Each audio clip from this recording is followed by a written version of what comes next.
The Corvath hunting fleet drifted through the black between stars there.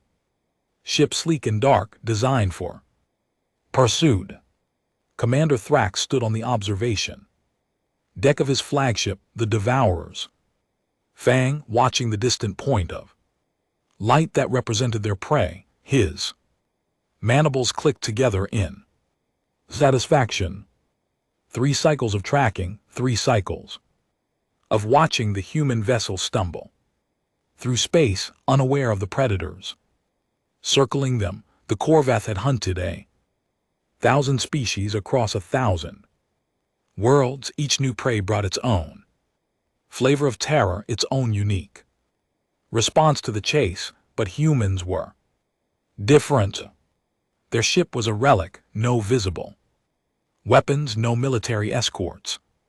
Their emissions carried something Thrax's analysts had initially dismissed as noise, patterns of sound and light that served no tactical purpose.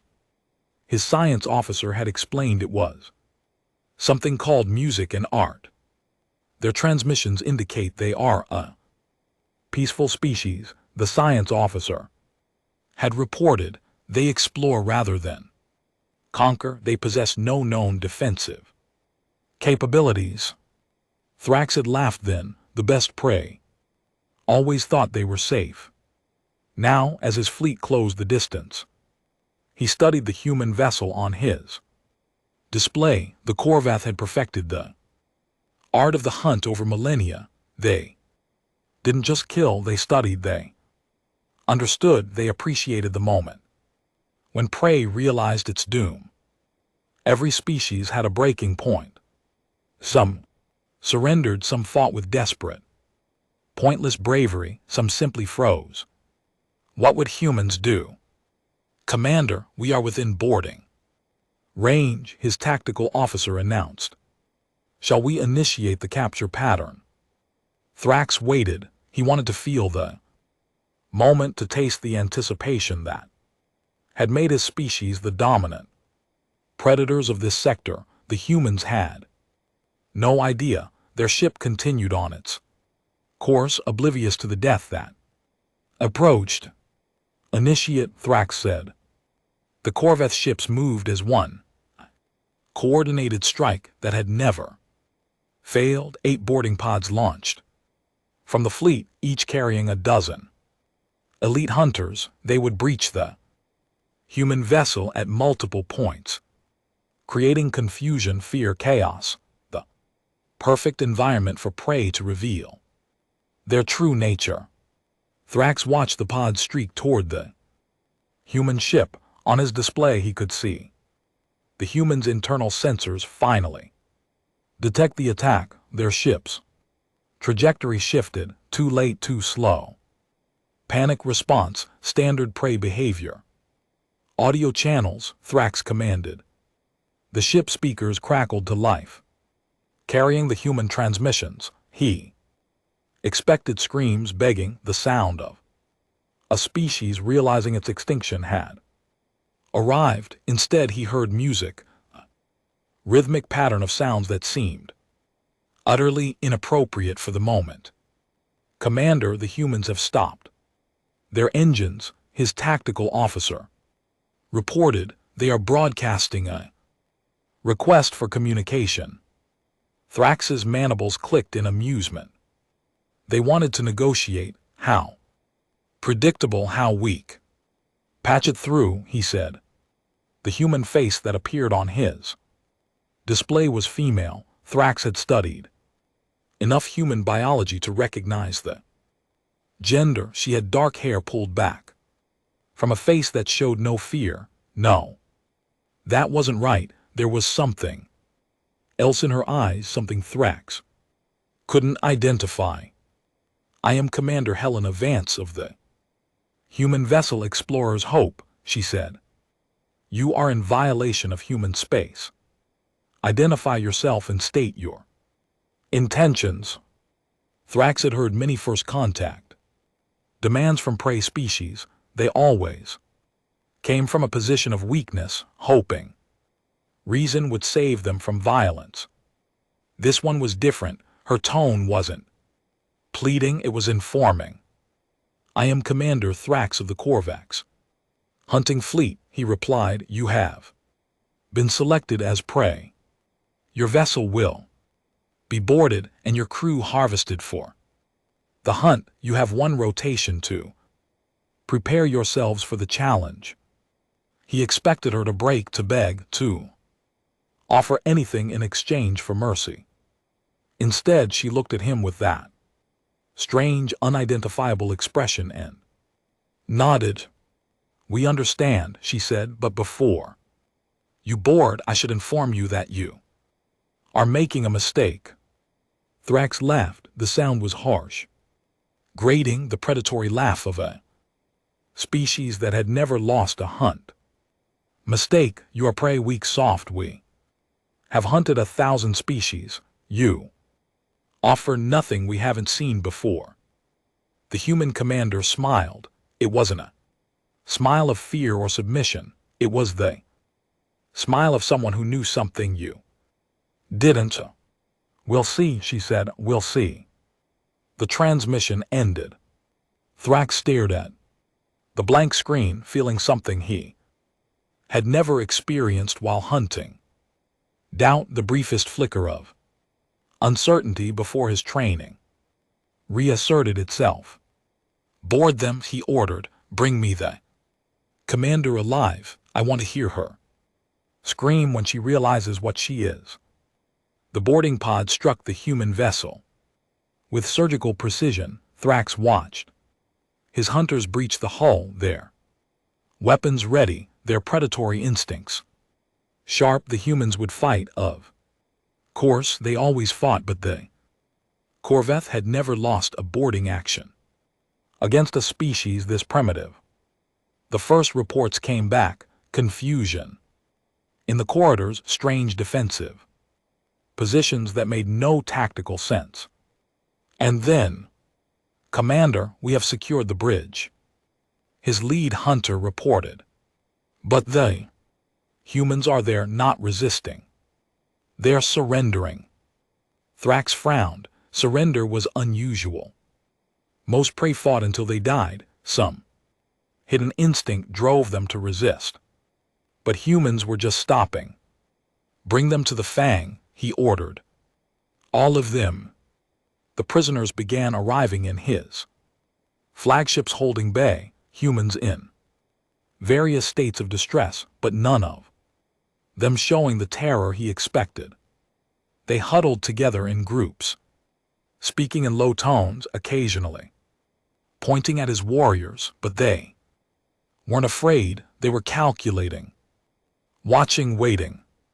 Thrax strode into the holding bay to survey his prize. The human commander was there, her hands bound, her expression unchanged from when she had spoken to him through the view screen. Your species is interesting, Thrax said, approaching her. You don't fight. You don't run, you just accept. Is this how all humans respond to their doom?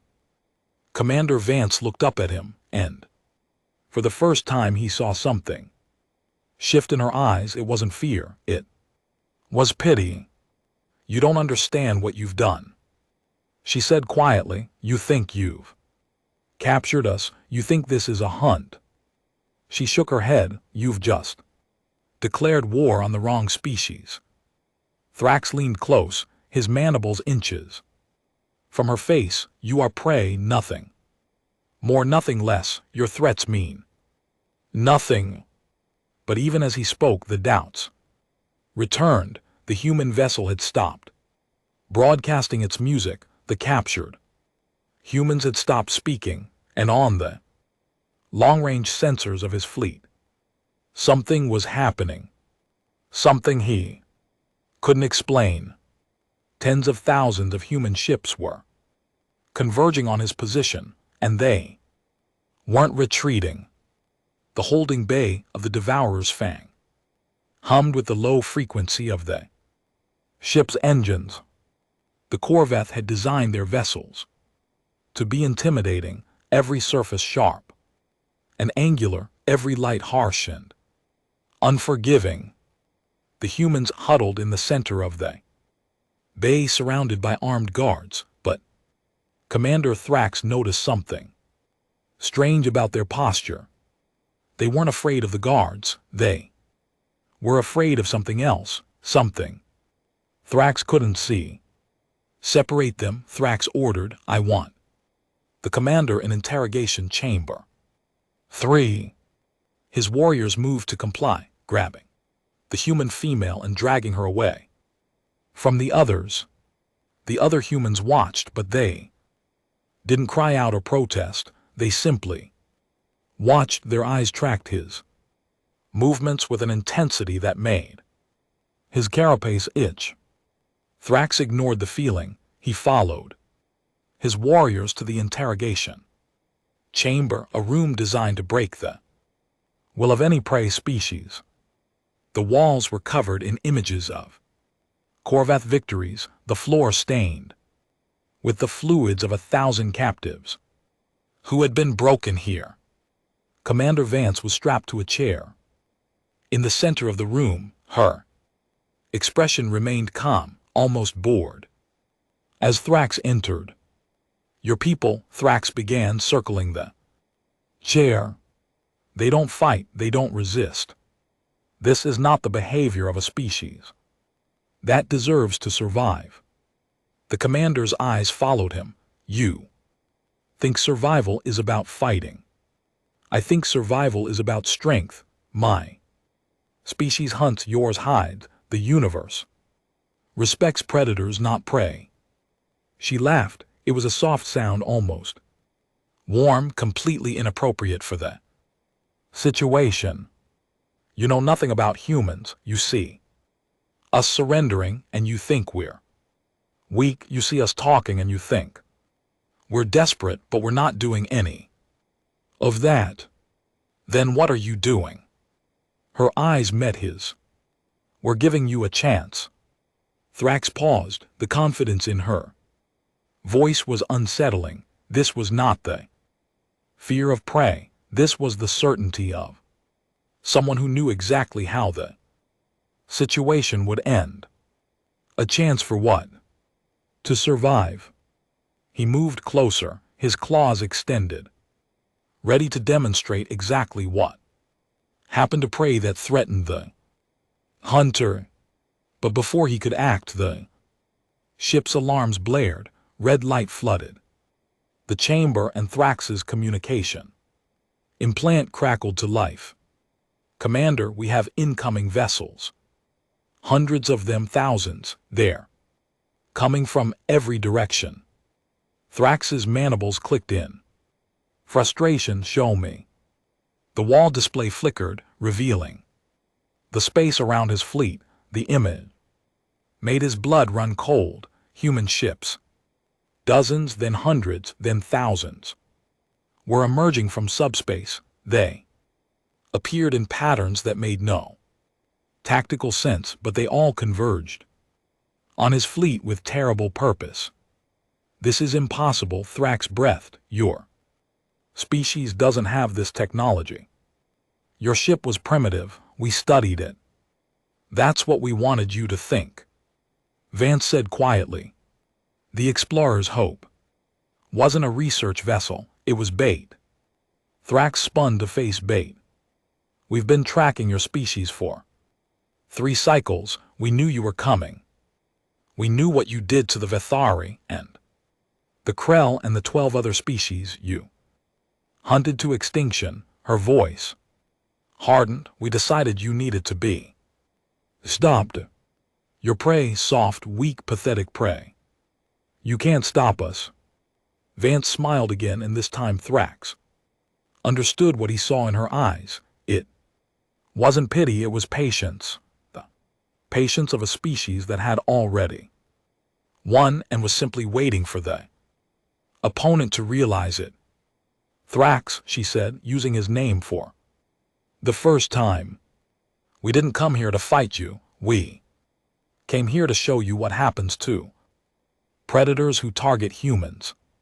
The display showed his fleet attempting to respond to the human attack, But the human ships moved with impossible coordination, each vessel supporting the others, creating defensive patterns that shifted and reformed faster than Corvette sensors could track.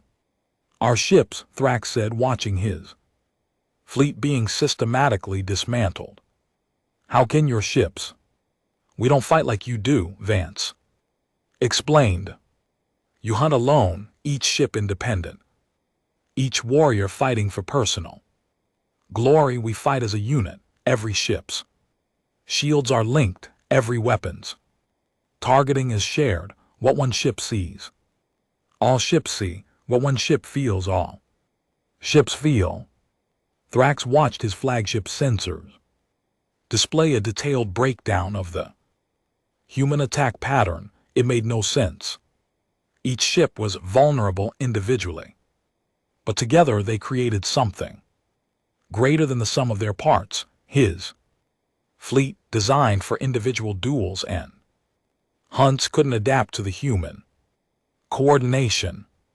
Call off your ships, he demanded, or I will kill every human on this vessel.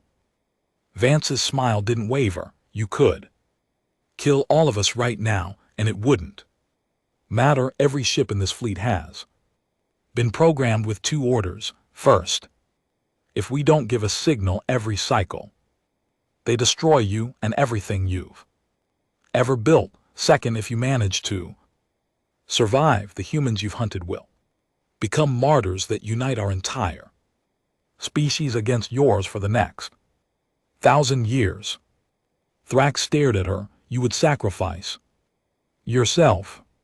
Of course, she said it simply as if it were the most natural thing in the universe. That's what we do. We sacrifice for each other. You can't understand that because you've never had to. You've always been the predator, but we evolved as prey. We had to learn to work together, to give everything for the pack. That's what makes us dangerous. The display showed his ships beginning to retreat. The human vessels didn't pursue, they simply held position, forming a wall of steel and fire between the Corvette fleet and the system beyond. This is only the beginning, Vance continued. We have fleets stationed at every Corvette world. We've been preparing for this moment for 3 cycles. You're not being attacked. You're being contained. Thrax felt something he had never experienced in his life. Not fear, he was too proud for that, but something close, something that whispered that he had made a terrible, terrible mistake.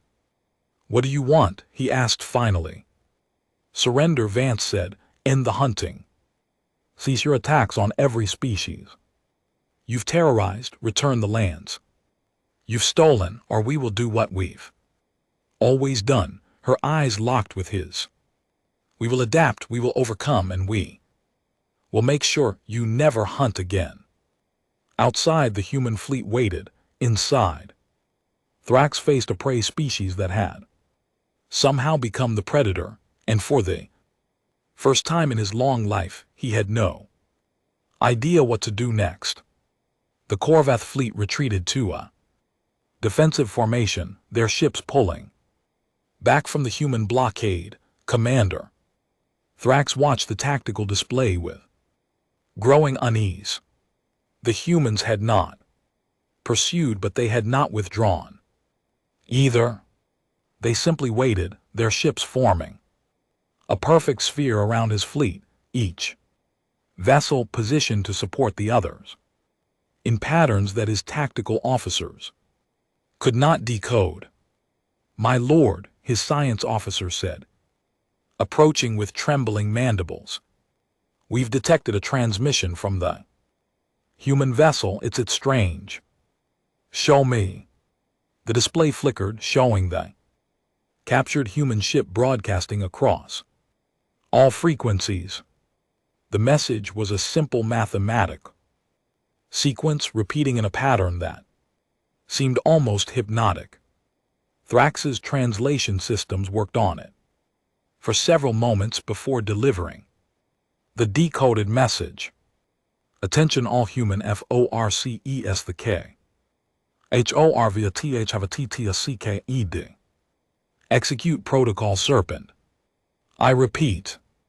Execute Protocol Serpent. What is this protocol? Thrax demanded. What does it mean? His science officer's mandibles clicked. In agitation. Unknown, my lord, the message is encoded in a mathematical language that seems designed to be translated by any species capable of understanding prime numbers. It's not a warning, it's a deployment order. Thrax's blood ran cold. For what? The display shifted, showing long-range sensor readings from the edges of the system. Ships were emerging from subspace, not just a few, not even hundreds. Thousands upon thousands of human vessels appeared, their signatures overlapping and interweaving until they formed a single massive fleet that blotted out the stars. How many? Thrax whispered. Estimated at, my lord, the sensors can't count them all. There must be tens of thousands, perhaps more, there, coming from every direction. Thrax watched the display with growing horror. The human fleet didn't engage. Instead, they positioned themselves around the Corvette positions, creating a cage of ships that seemed to pulse with tactical readiness. Every vessel was armed. Every vessel was waiting. They knew, Thrax said slowly. They knew we were coming. They knew we would attack. This wasn't an accident. This was a trap. His science officer nodded, his mandibles trembling. The humans have been tracking our fleet. For cycles, they've been feeding us false intelligence, making us believe they were weak and isolated. We've been away from the display, his mind racing. This was impossible. The Corvath were the hunters. They had hunted every species in the sector. They had never been the ones hunted. Never. Bring me the human commander again. When Commander Vance was brought to him, she looked completely composed. There was no fear in her eyes, no desperation. Just a calm certainty that Thrax found more terrifying than any threat she could make. Your ships are surrounding us, Thrax said, but you're not attacking. Why? We don't need to attack, Vance replied. We just need to wait. Your ships are running low on fuel. Your soldiers are running low on supplies. Every cycle you wait, you grow weaker. Every cycle you wait, our position grows stronger. You're starving us out. Yes, and if you try to break through, the blockade will destroy you. Either way, you lose. Thrax's claws extended in frustration. Your prey, soft, weak prey. You should be running, hiding, begging for mercy. How can you be this confident? Vance studied him for a long moment. Then she said something that changed everything. We're not prey, Thrax. We never were. You're the first species to make that mistake and live long enough to realize it. What do you mean? Show me your records of humanity, the species you've cataloged, the worlds you've encountered. She waited while his science officer brought up the data. What do you see? Thrax looked at the display. Humans were listed as a Class 3 species. Primitive by galactic standards, no natural weapons, no defensive abilities. Soft, fragile bodies that couldn't survive in most environments. Everything that should have made them perfect prey. But then he looked closer. The humans had survived on a world that was classified as a death zone, a planet that should have killed any species that evolved on it. They had adapted to environments that ranged from Arctic cold to desert heat. They had developed technologies that allowed them to survive in space, in the depths of oceans, in the vacuum of worlds without atmosphere. They should be dead, Thrax said quietly. Your species should have gone extinct before you reach the stars. Should have, Vance agreed, but we didn't. Do you know why? Thrax shook his head.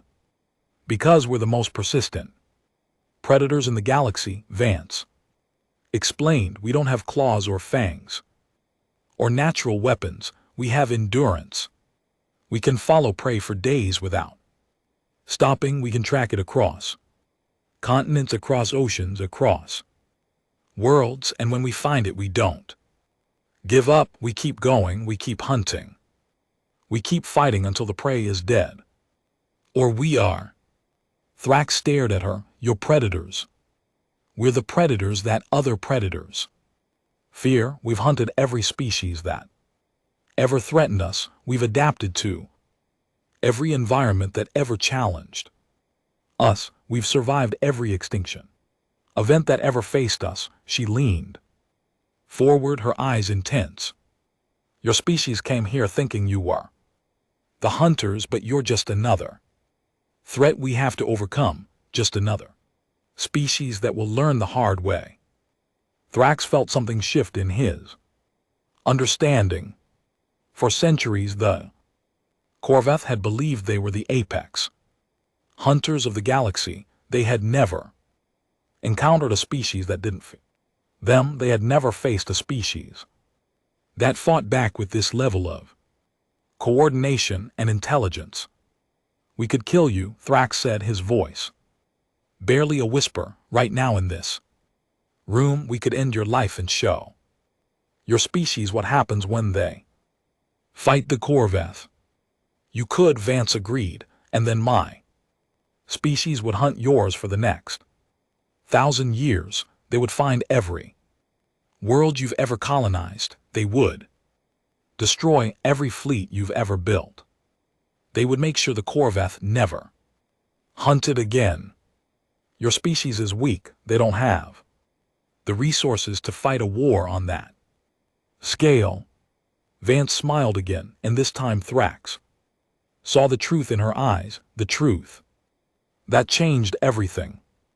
We have the resources, she said. We have the worlds, we have the ships, but more importantly, we have the will. We've survived for 1,000,000 years because we never give up. We never surrender. We never stop fighting for each other. She paused. That's what makes us dangerous.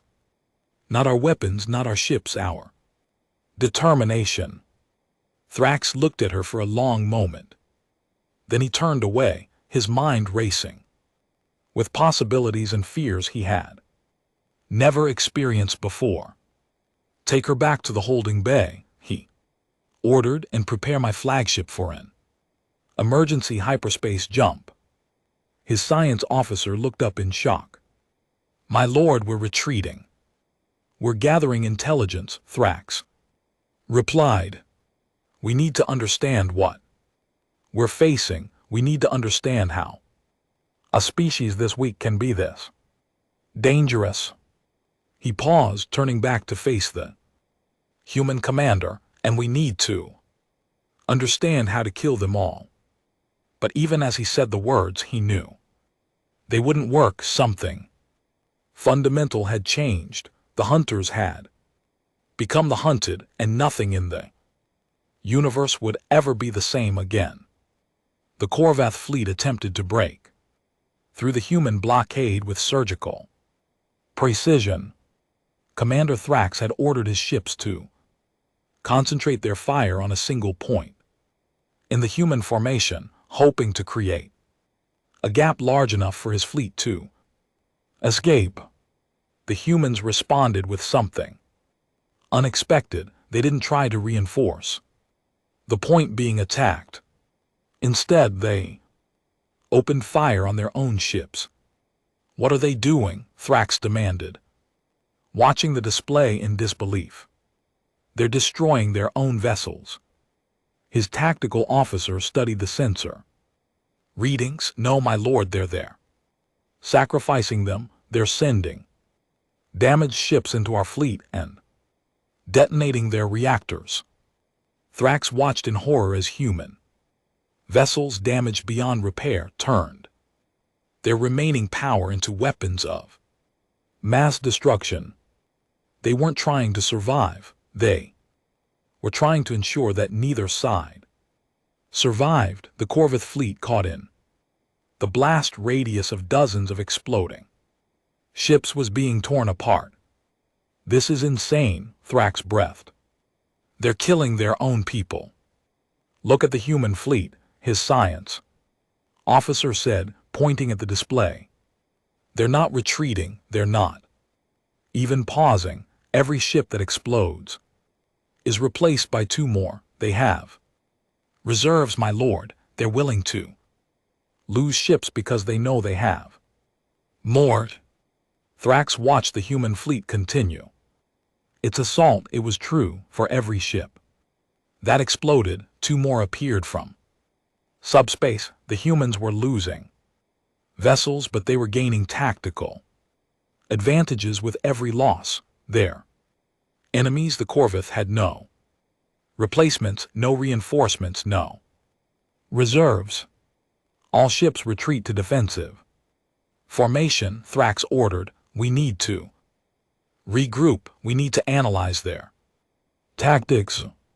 But the humans wouldn't let them regroup. As the Corvith ships pulled back, human boarding pods launched from the fleet. Tens of thousands of them streaked toward the Corvith vessels, carrying soldiers who moved with purpose and coordination that Thrax had never seen. Boarding actions, his tactical officer announced. The humans are attempting to take control of our ships. Counter them. We have warriors, we have weapons.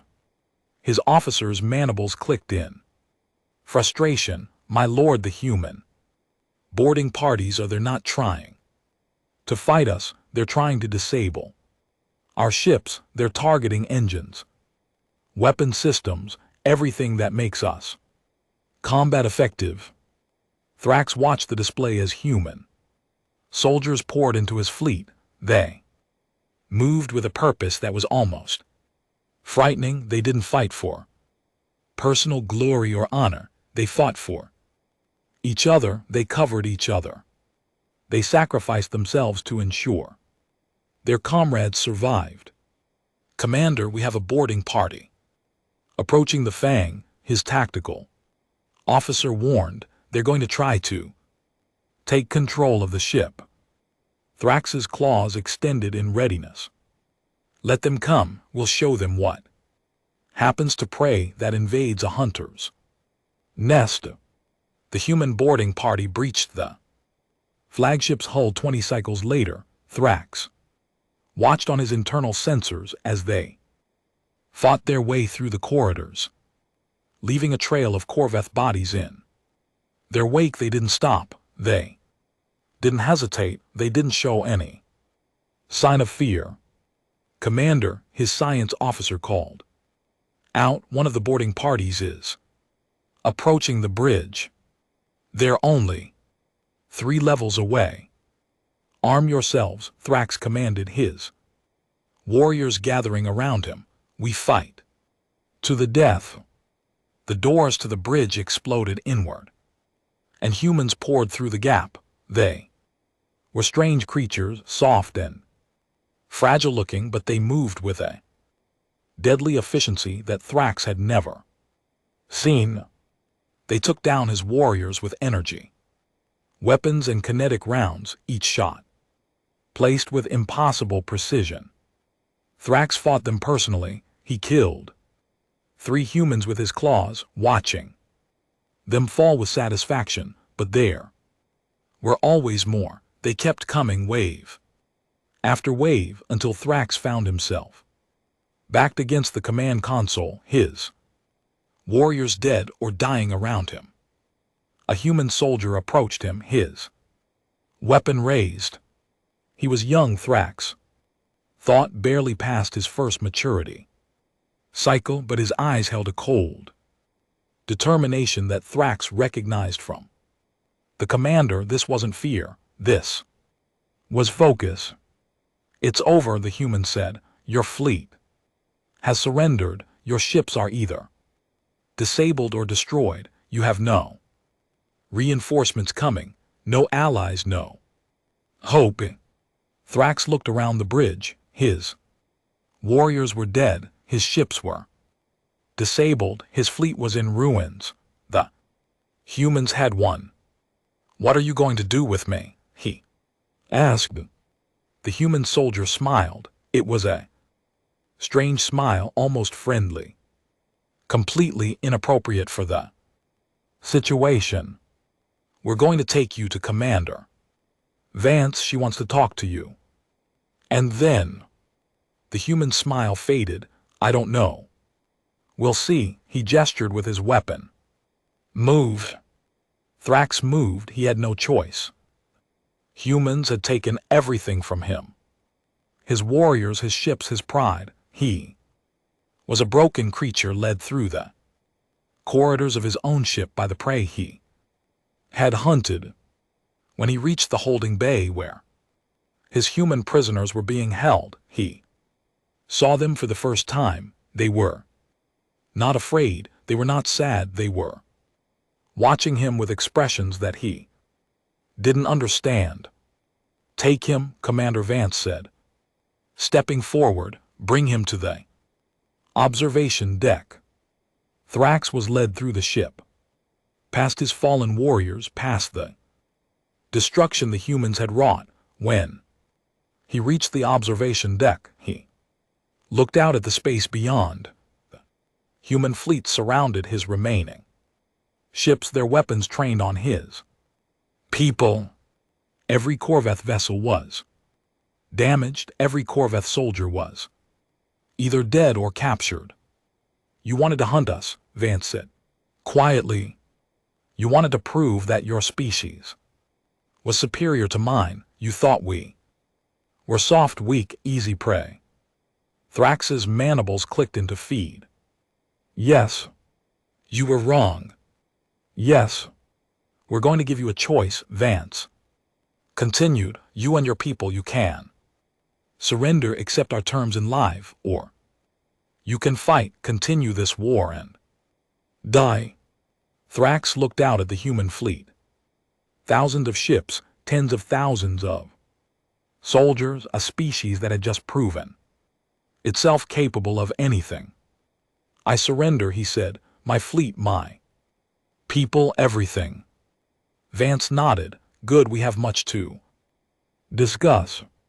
Thrax watched as the human ships began to move, surrounding his captured vessels, taking control of his people.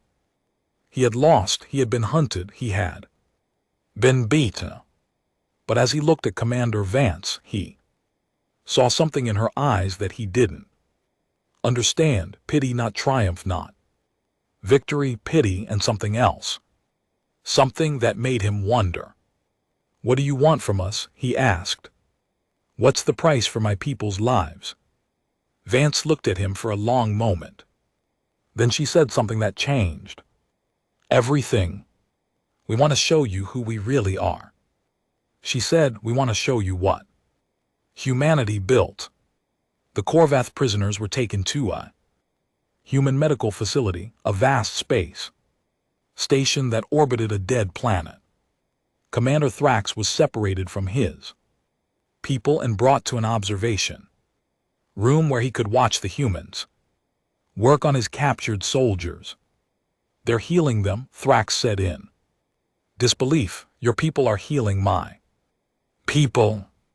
Commander Vance stood beside him, her expression unreadable. Yes, we don't kill prisoners, we don't torture captives, we treat all sentient beings with dignity. And GT, dignity. Your species just destroyed my fleet, killed thousands of my warriors. And GT, we killed them in battle. That's different. We don't kill defenseless Beings, we don't hunt for sport, we don't destroy species for pleasure. She turned to face him, her eyes hard. We fight to protect, not to dominate.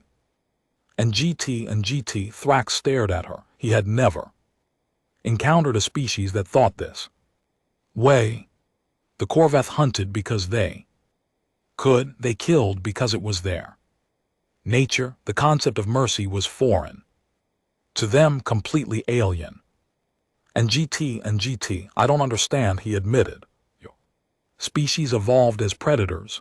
You had to kill to survive. Why do you show mercy now?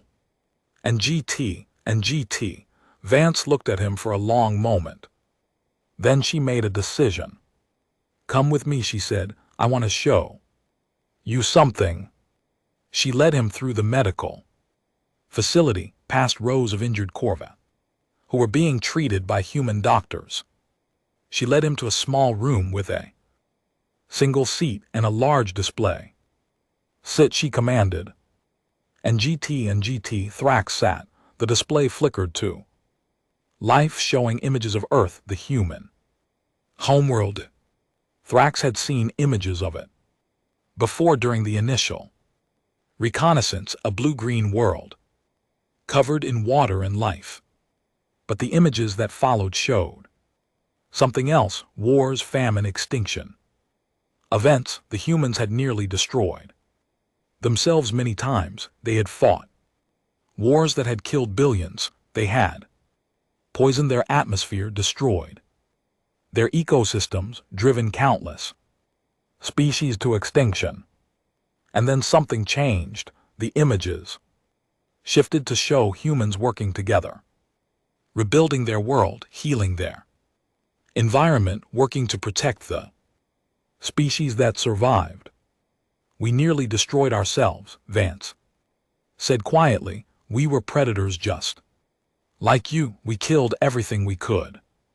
We took everything we wanted. We thought we were the apex of creation. But you changed. We changed. We realized that our strength wasn't in our weapons or our technology. It was in our ability to work together, to protect each other, to build something better. She paused. We became the species that protects others.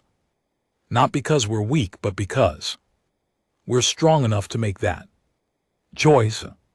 Thrax looked at the images of human ships protecting alien species, human doctors healing alien injuries, human diplomats negotiating peace between warring factions.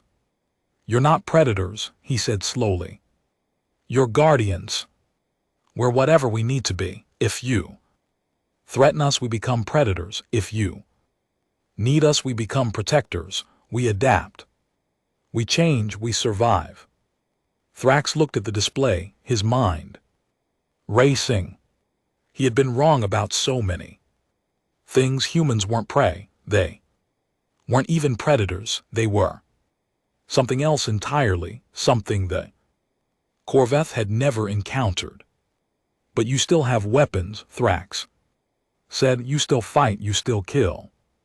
We protect, we defend, we fight for those who can't fight for themselves. Vance's eyes met his. We destroyed your fleet because you were hunting innocent species that couldn't fight back. We stopped you because it was the right thing to do. Thrax fell silent. He had never thought about right and wrong. He had only thought about hunting and killing. His species had never considered the morality of their actions. They had only considered the pleasure. The Corveth have been predators for millennia, he said. We don't know how to be anything else. You can learn, you can change just like we did. Thrax looked at her. And if we refuse, then we'll continue to stop you. Every time, every hunt, every attack. Will keep fighting until you change or die. Vance's voice was hard. That's what humans do. We never give up. We never surrender. We keep fighting until we win. Or we die. Thrax looked at her for a long moment. Then he nodded. I understand, he said, but my people. They won't accept this easily. They've been predators for too long. They won't give up the hunt. Then show them the truth. Show them what we showed you. Show them that there's another way. Thrax looked at the display, images of human medical facilities, human schools, human families. He saw a species that had found a way to be strong without being cruel, powerful without being predatory. Your species is extraordinary, he admitted. You're the most dangerous species I've ever encountered. Vance smiled. Thank you, that's the nicest thing anyone said to us in a while. Thrax didn't understand the joke, but he appreciated the sentiment. For the first time in his life, he had met a species that was stronger than his own, not because of their weapons or technology, because of their hearts. What happens now? He asked. Now we work together, we teach each other, we learn from each other. Vance extended her hand. We build something better. Thrax looked at her hand. He didn't understand the gesture, but he reached out and touched it anyway. A human hand. Soft, warm, alive. And for the first time in his long life, Thrax felt something he had never felt before. Hoping. The human counteroffensive had been planned for years. Commander Vance's people had studied the Corvette for 2 full cycles before the explorers' hope ever left Earth space. They had mapped their worlds, their military installations, their supply lines. They had built a comprehensive database of Corvette weaknesses and vulnerabilities. And now they were executing the final phase of their plan.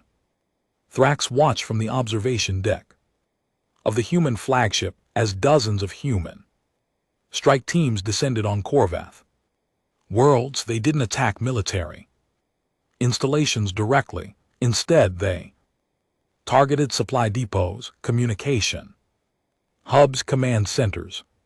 They systematically dismantled the Corvette's ability to fight. This is incredible, Thrax said, watching the tactical display. Your forces are everywhere. They're hitting targets we thought were secure.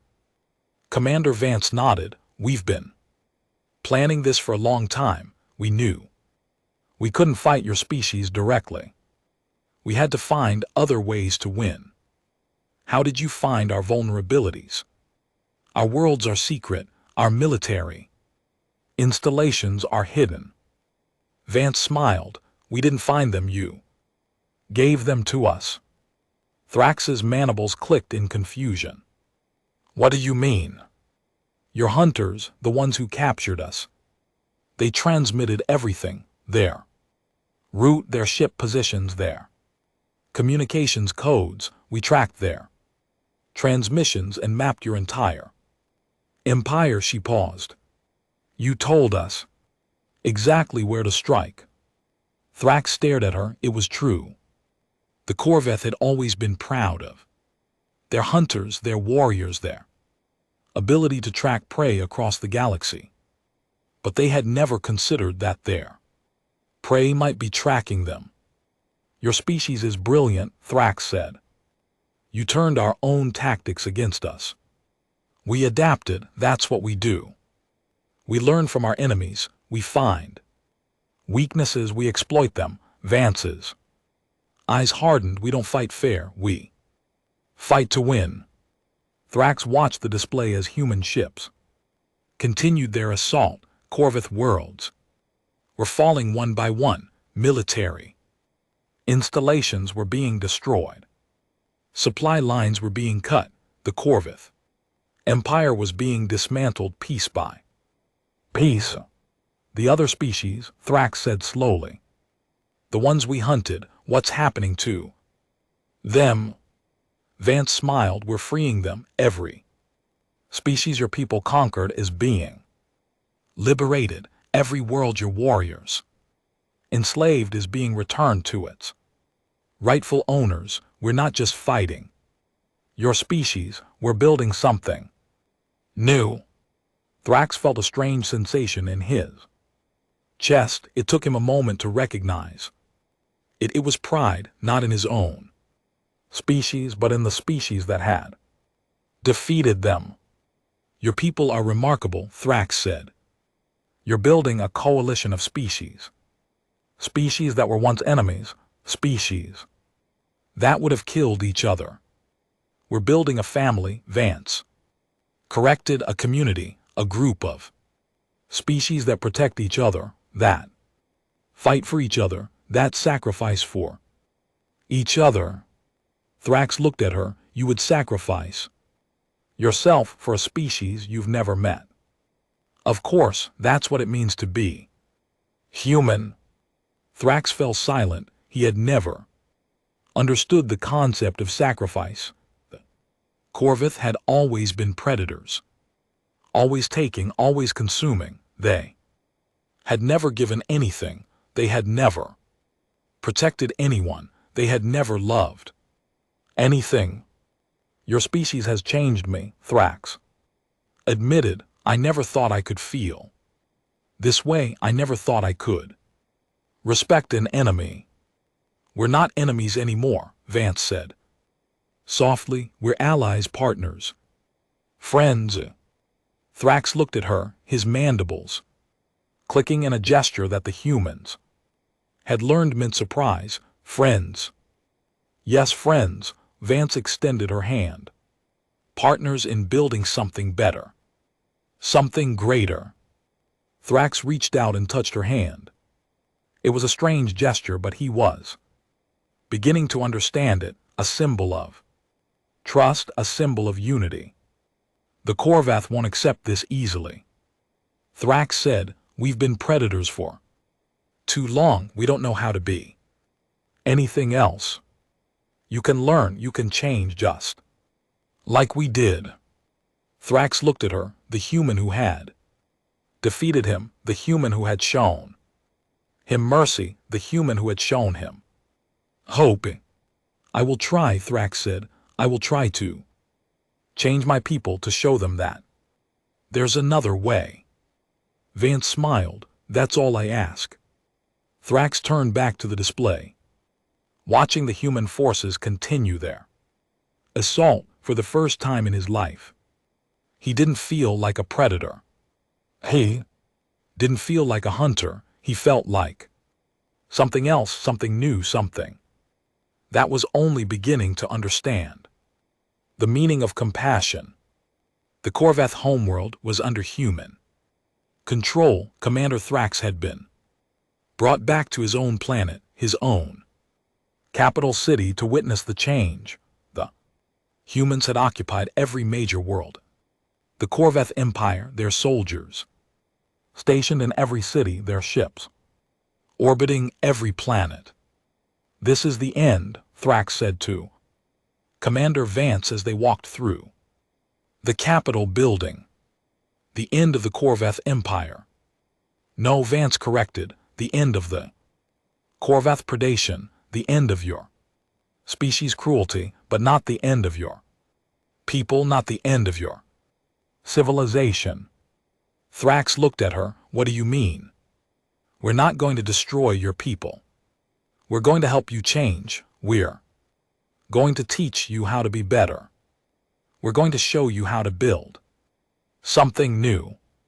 Thrax stared at her. He had expected destruction, enslavement, extinction. He had expected the humans to do to his species what his species had done to so many others, but they weren't. They were offering something else entirely. I don't understand, Thrax admitted. You have the power to destroy us, to end our species forever. Why don't you? Vance stopped walking and turned to face him. Her eyes were serious, her expression hard. Because that's not who we are, she said. We're not predators, we're not conquerors, we're protectors, we fight. To stop evil, not to become evil, we destroy threats, not species. Thrax's mandibles clicked in confusion. But we hunted your people, we tried to kill you, we tried to enslave your species. Yes, and we stopped you, we won you. Lost, but that doesn't mean we have to destroy you. Vance paused. It means we have to help you change. It means we have to show you a better way. Thrax looked at her, this human who had defeated him and his people. This human who had the power to end his species forever but chose not to. What do you want from us? Thrax asked. What's the price for our survival? Your cooperation, your willingness to change, your commitment to never hunt. Again Vance paused, and your help in rebuilding what you destroyed. Thrax stared at her. Rebuilding. We've liberated dozens of species from your empire. Their worlds are in ruins.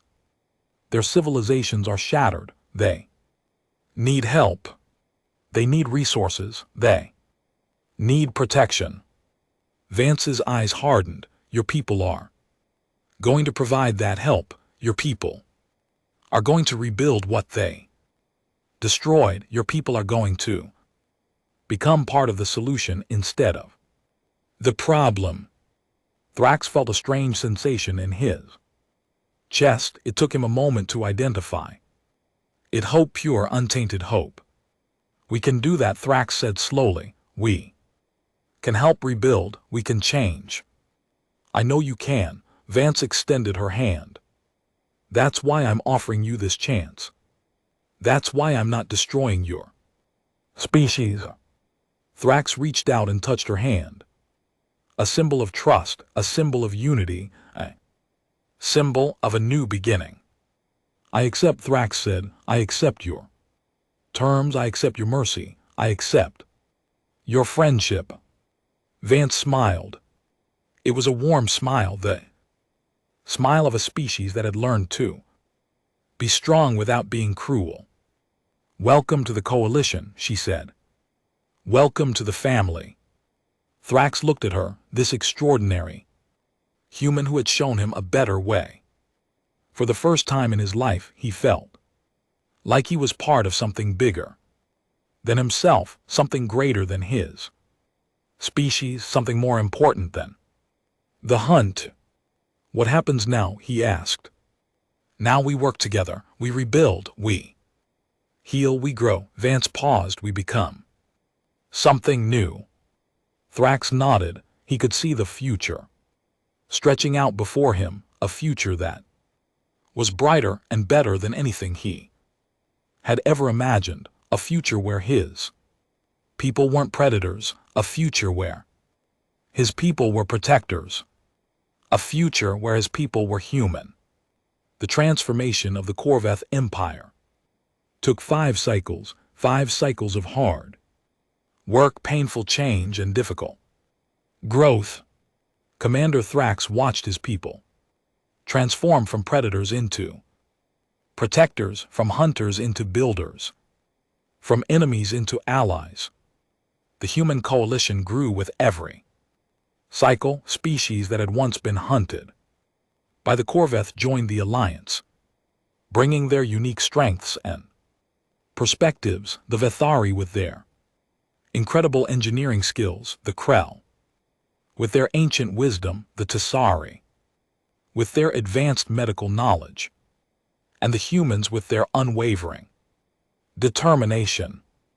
Thrax stood in the great hall of the Coalition's new headquarters, a massive space station that orbited a neutral world. Representatives from every member species were gathered, celebrating the 5th anniversary of the liberation. This is incredible, Thrax said to Commander Vance, who now led the Coalition's military council. When I first met you, I thought you were prey. I never imagined we would be here standing together, working together, building together.